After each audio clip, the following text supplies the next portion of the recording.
Hello, everybody. Welcome back. I'm really pleased that you haven't left me and deserted me because of the terrible technology fail. That was really unexpected. I'm sorry about that. It's always difficult when something like that happens because I was thinking, should I carry on? But I realized that I needed to do quite a lot of drawing on the tablet to make it make sense. So I'm sorry, really sorry. I had to abandon that because I was looking forward to doing it and my head was all kind of prepared to explain stuff. So hopefully I'll be able to get some of that impetus back today, and it will be as good as I hoped.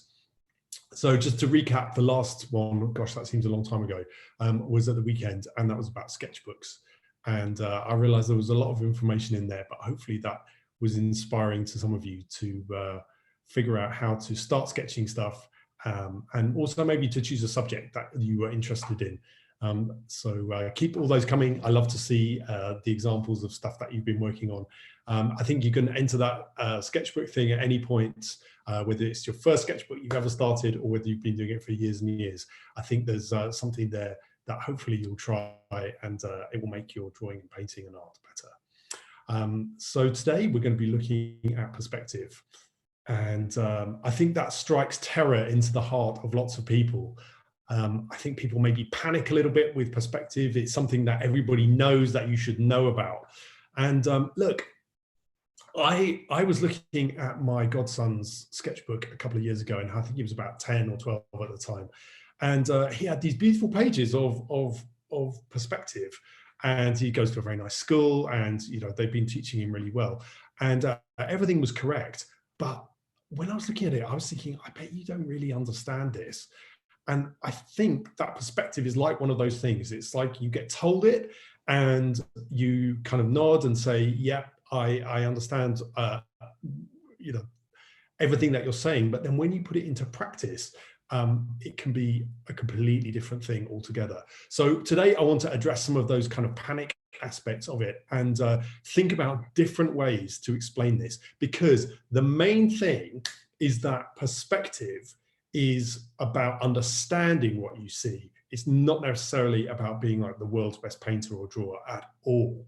But I guess you do need to draw, but it's not really about how brilliant a drawer you are. It's about how brilliant at understanding what's in front of you is. And I know that I'm 100% sure that that is the key to successful understanding of perspective. And look, when I first started working with the BBC on the Big Painting Challenge, I prepared something in my head because somebody had told me that they will probably ask you to explain something quite complicated in quite a simple way.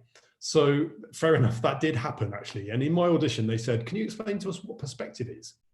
And I had prepared a little bit for that.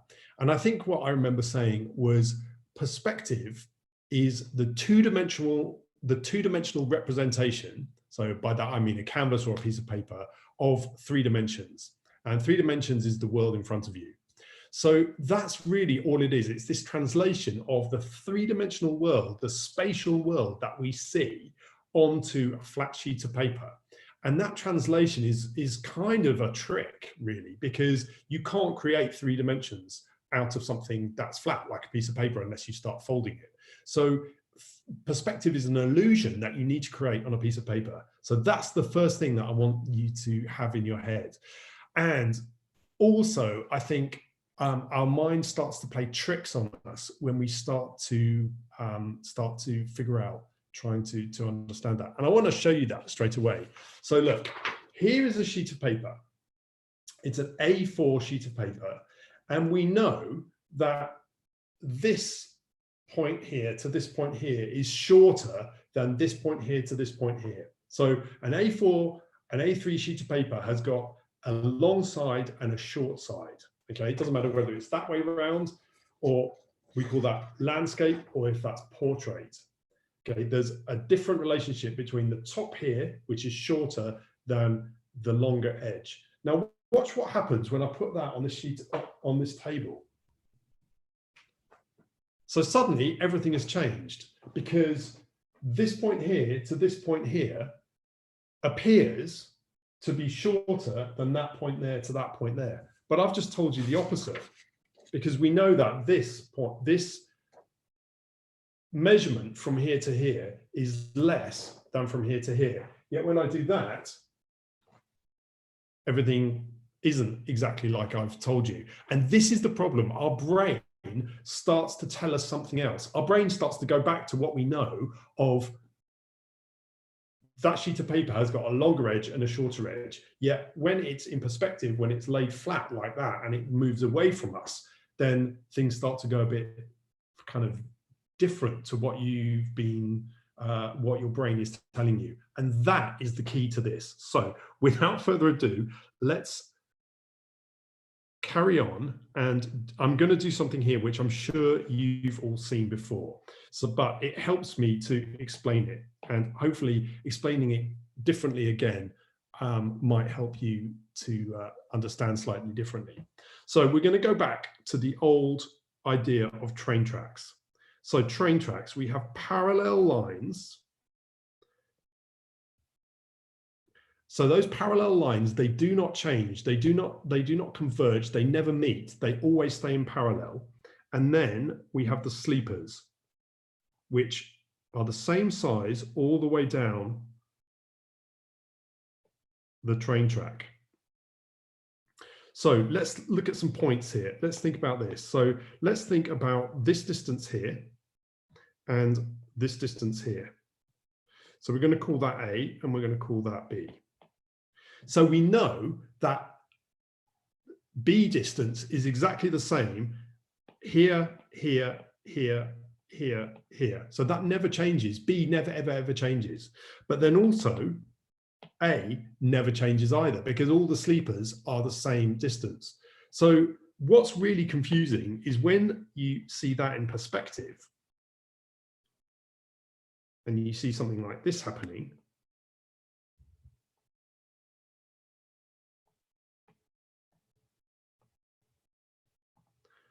That's quite difficult to understand. Now, distance B and distance A is starting to change. And I think this is why it can be difficult when it's explained just with train tracks, because for me, it's about train tracks, but it's also about the gaps between them. So B, which is the gap, changes each time. So B appears to get smaller as it goes into the distance. And this word appear is really, really important. So here, whoops, here, here, here, here, and here. It's just, we know that objects, as they go into the distance, as they move away from us, they get smaller, but so do gaps. And I think that's really important with this diagram here. So the train tracks appear to get smaller, the sleepers appear to get smaller, the parallel lines, they appear to converge, and the gaps appear to get smaller. But that is absolutely the key word here. They appear to get smaller. They don't actually get smaller. We know that. Our brain knows that. But also our brain tries to trick us by saying, yeah, but when things go away, they get smaller. But actually, it's just how our eyes work, how visuals work, how distance works, okay? So don't panic when your brain starts to tell you something else. And I think we can see that from this, this piece of paper. It's just something when you're in the room and you're looking at something, perspective maybe on the floor, then when you start to draw it, something changes. Maybe it's easy for you guys to see at home because you're on looking at this through a screen. And you can see that that sheet of paper, let me try and draw it on the iPad. So the sheet of paper that I'm looking at, I'm going to try and do this with two things at the same time. So the sheet of paper, which is, let me get this, try and do this so it looks really similar to what you're seeing. So there's a grey surface and then there's a yellow sheet of paper. So that is really small for me to see, but that yellow sheet of paper, what I see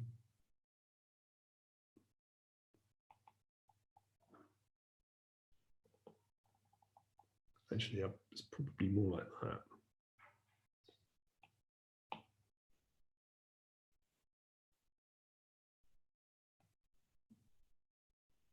Okay, so that's what I see. So you can see the relationship between what I've just drawn on the screen and what's in the top of the screen up here. But when we really examine what's happened here, it's really confusing because this distance here and this distance here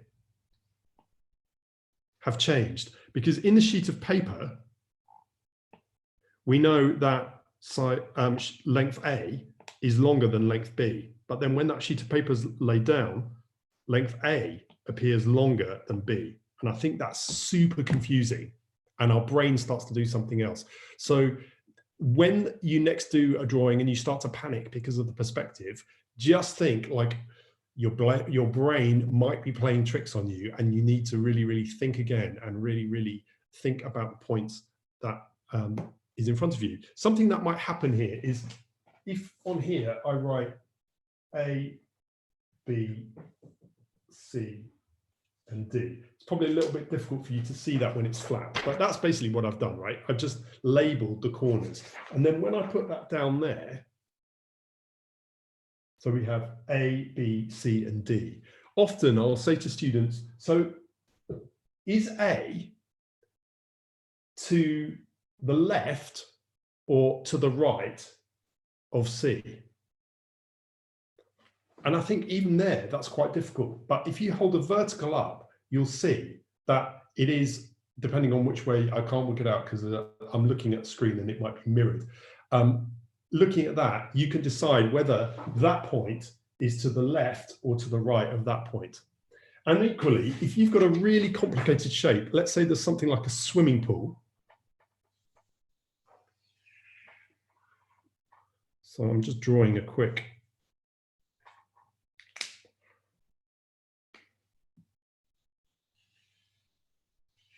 outline of a swimming pool here. So let's say that's the swimming pool, okay?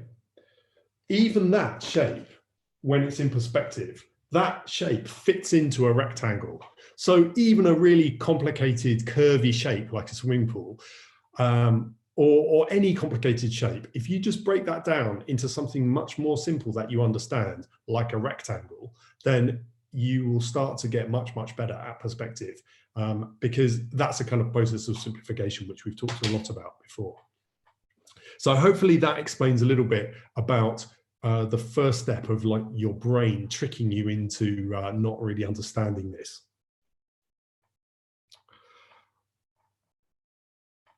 I want to just go through a few things. I want to do another diagram for you, and I think it's important that some of these things are quite mathematical, and some of them are a little bit freer. But really, in order to get to very, very free, gestural, expressive painting, you do need to understand some basics, I think, because I think perspective is one of those. And it's a skill, it's an understanding skill that once you have that confidence, it will allow you to do a lot more. And you won't be kind of worrying about whether you've got it right or not. And I know a lot of people force perspective, and they use perspective in a way to do something a little bit kind of spatially controversial, let's say. But really, I think it's a skill that is good to understand. So here I'm going to do another diagram. Okay, so let's imagine there's a corridor.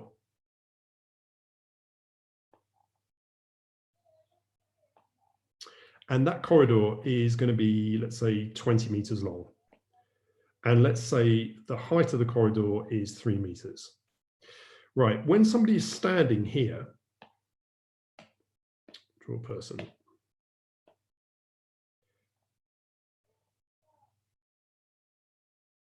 So a person standing here at the beginning of the corridor, let's just say they're kind of average height, they're going to have an eye level of around about, average eye level is like 1.60 meters. So let's say that their eye level is going to be right here in the middle of the 3 meter. So let's say they're slightly shorter than average, and their eye level is is half of the 3 meter height. That eye level will run all the way along the corridor because that doesn't change. So when we see the corridor in 3D, in perspective, what we end up seeing is something like this. Let's say that's our page. We see the corridor end, still 3 meters, and we might see some lines like this. So this is slightly more complicated than the train tracks because it starts to become something spatial. And then if we go back to that green line again, we know that that green line runs along halfway between the top here and the bottom here. And the same between the top here and the bottom here.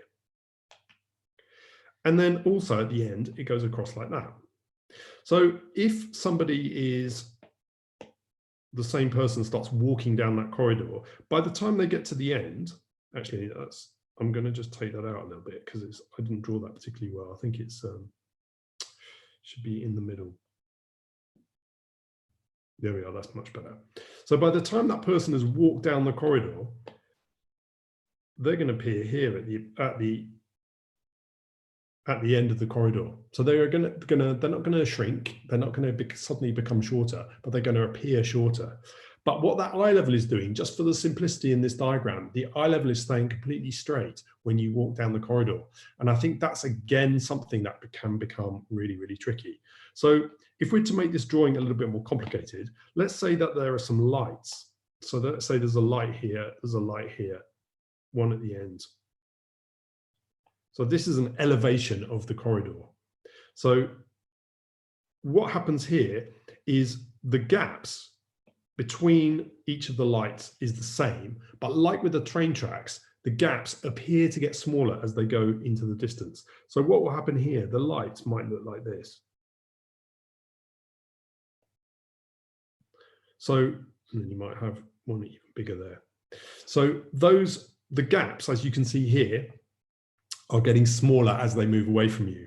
And also the light radius, let's say, is getting smaller.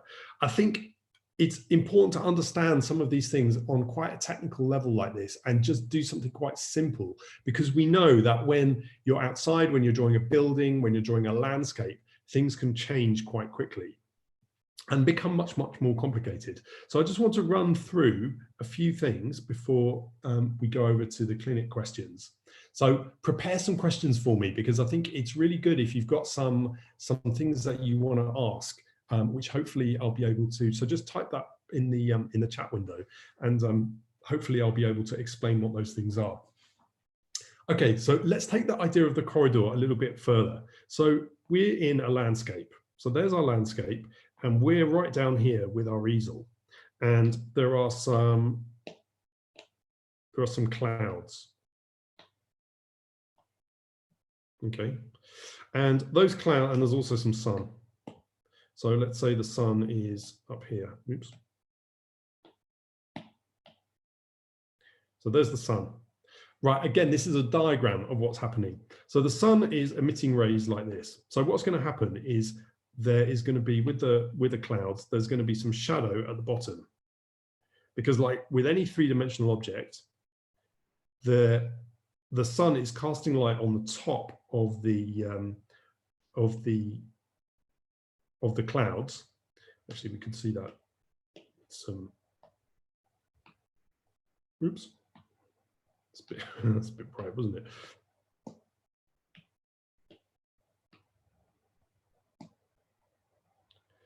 And then if we think about on top of the clouds, there being some brightness, because that's where the sun is hitting.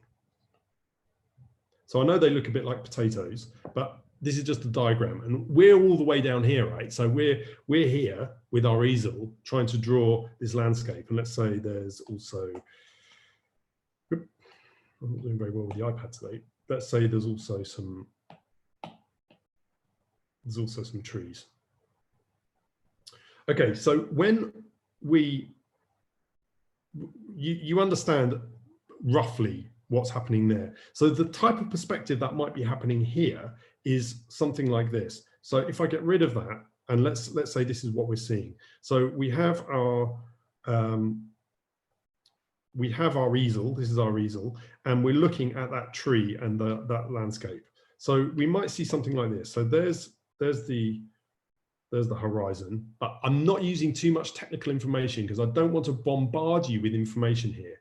And then what we see these clouds. So remember, there were 4 clouds. So there's one there, there's one there, there's one there, and there's one there. So those clouds, the same rules of perspective apply, even though they're overhead, because they're probably not that far away. And they have some shadow underneath.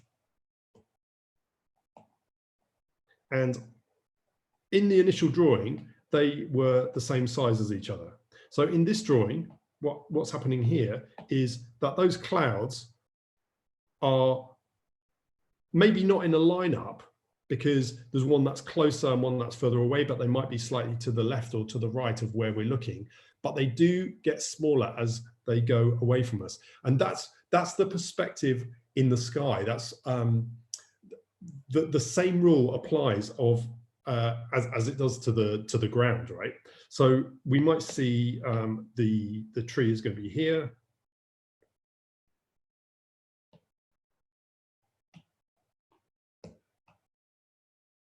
And we might end up seeing that. Okay, so this is the perspective view, a very simplified perspective view of this diagram. So we were here looking at that tree and there were some clouds above us. Actually, probably that tree would be in a bit of a different place. I guess that tree, actually, thinking about it, would be much closer. So probably I drew that a bit too big because I was probably in a bit of a rush. So that tree probably would be there. And so that when we see it, yeah, it kind of looks like that. Okay, so that's another way of looking at perspective in landscape. And when we come to, I'm running out of time, so I'm just going to be very, very quick with the next one. So again, something that might happen, and I've seen this happen when I've done drawing workshops, is there might be a building in plan. So the plan of the building looks like that. Let's say it's a block of flats, and you're standing here. Actually, no, you're standing here looking at it like that. Okay, so we're looking at this direction and we're drawing this big block of flats. What might end up happening is your drawing might end up looking like this.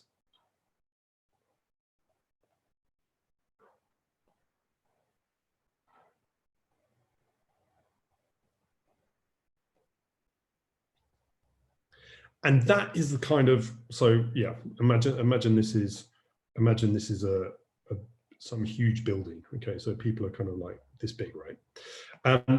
This is really similar to the sheet of paper that I was talking about. So we know that the building has got a long side and a short side, yet depending on where we're standing, our brain might be tricked into thinking that we should be drawing this something like this,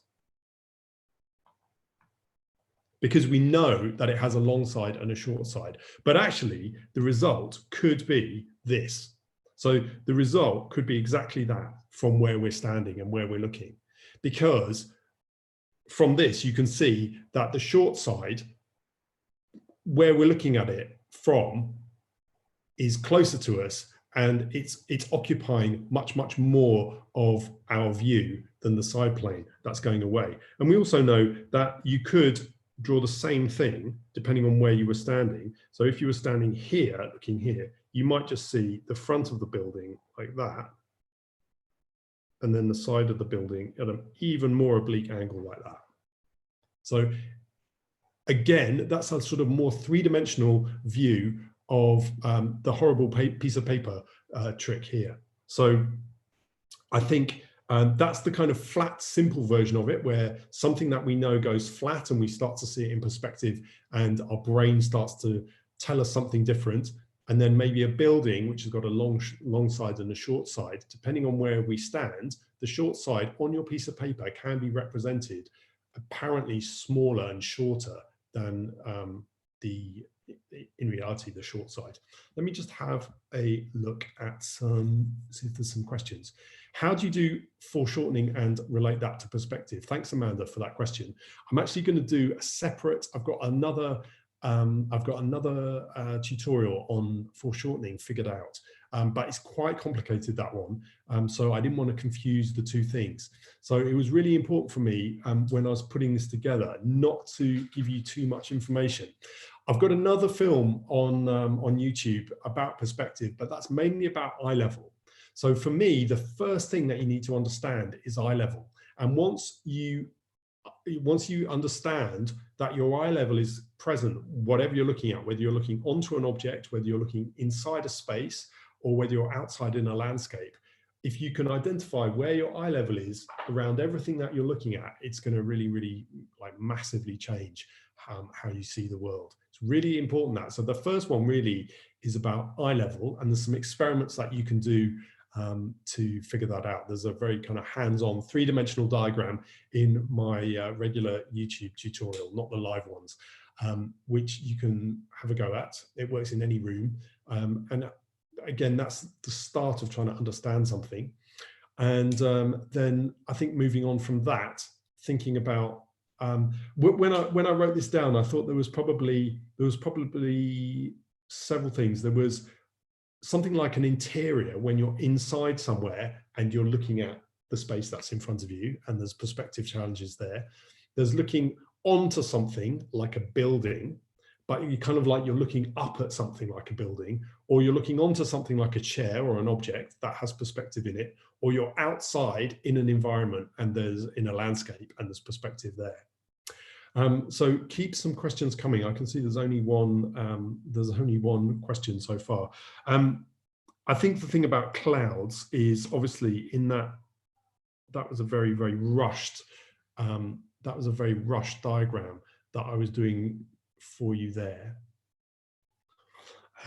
But really, yeah, that was thinking about trying to understand where you might be within a space, and that there's clouds above you, there's clouds far away from you, and I think there's kind of two things here, right? There's the perspective of the clouds, but there's also about the lighting of the clouds and where the light is hitting the top and the bottom. So the only place that won't happen really is at sunset, where if you look on this, if at sunset, what would happen would be possibly the sunshine. The sun would have dropped to here. God, I'm out of practice, clearly. The sun would have dropped to there. Okay, so that's when you'll get a different light on the underneath of the cloud. So you get a much warmer, pinker light, and that's when you see sort of oranges and reds. It's because it looks like the sun has dropped underneath where the clouds are. So the light is coming from underneath the clouds. Obviously, that's a massive optical illusion because the Earth is round, the sun is very, very far away, but we know that the sun sets, so it goes beyond what we can see, which is the horizon. So I didn't really want to get involved with somebody's just asked me here about vanishing points. I didn't want to get too involved with vanishing points because I think that's when it starts to get really complicated. Maybe I'll do another perspective video at some point in the future, but really I just want you to look at the one about eye level first of all, and then just do something quite vertical downwards. Yeah. Okay, so real quick is if you're looking at a building and let's say it's a skyscraper, you have perspective going up as well. So what might happen, so sorry, let me just recap. So the question is, I assume the same principle applies when looking vertically upwards. So let's say there's a skyscraper. A skyscraper will happen to be, you might end up seeing a skyscraper and it might look something like that when you look up at it. But we know that probably the skyscraper is not getting smaller as it goes up. It just appears because it goes further away. So if you think about a skyscraper and we've got some points on it here like A and B, and A and B down here, we know that down here A and B is the same to up at the top. But because the skyscraper is 70 floors or whatever, it's going away from us. So that value, that measurement of A and B, in reality doesn't get any smaller, but again, it appears to get smaller. And that's really, really the key. That things, it's a trick. Your mind is playing tricks on you, because you know that it doesn't get smaller as it goes to the top, but it just appears to, and it looks like it does. And I suppose downwards is, thank you for that question again, downwards is the same thing. So let's think about,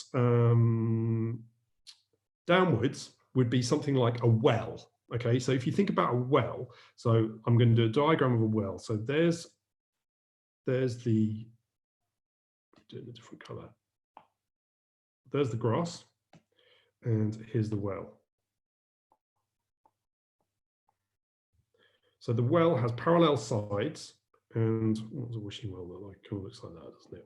There's some like bucket or something, right? So you're here, and you are looking into the well. So the same thing here, right? So we know that A and B, in this case, the circumference of the well is the same as the circumference at the bottom. But when we look into the well, what will happen is this, that we see the top of the well here. So there's the top.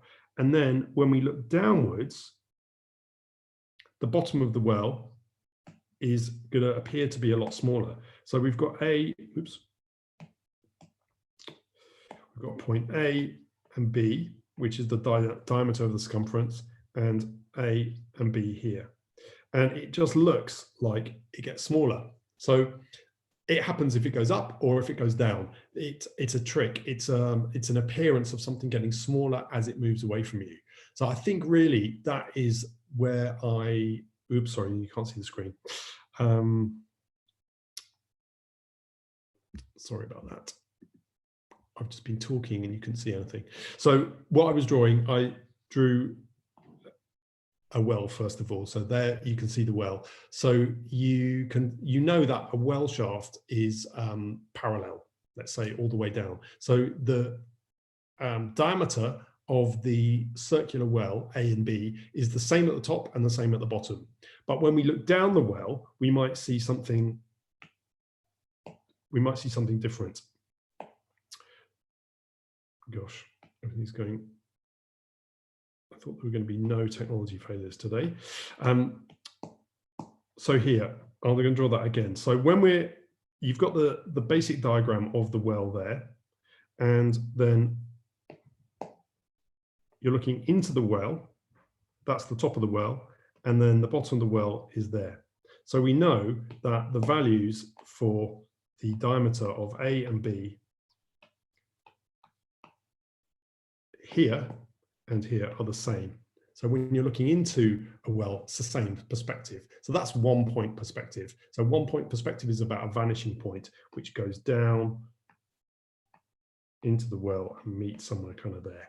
But like I said, I didn't want to get into vanishing points because I think that starts to become confusing and starts to become more difficult when it's like another bit of something to concentrate on. So I think just as a recap, first thing, think about eye level, and then figure out, am I in a landscape? Am I in an interior? Am I looking at a building? Am I looking up? Am I looking down? And I think just think about what is furthest away from you, what's really, really far away, and what's really, really close to you. And think about how that changes. You can see that from my hand, right? You can see how big my hand is there, close to the lens, and then how small it is when it goes away. And I know it's much easier looking at something on a screen or looking at something through your phone. Often, if you look at something through your phone, it all kind of makes sense. And the minute you take that away and you look, it becomes really panicky and difficult again. Okay, so hopefully that's cleared some things up. If there are any more questions, you can always message me on Twitter. You can leave some comments in the permanent comment section, and I'll try and address them at some other point. So I'll be back on Sunday with a tutorial aimed at a younger audience. So I look forward to seeing you then. So have a great weekend, and I'll see you soon.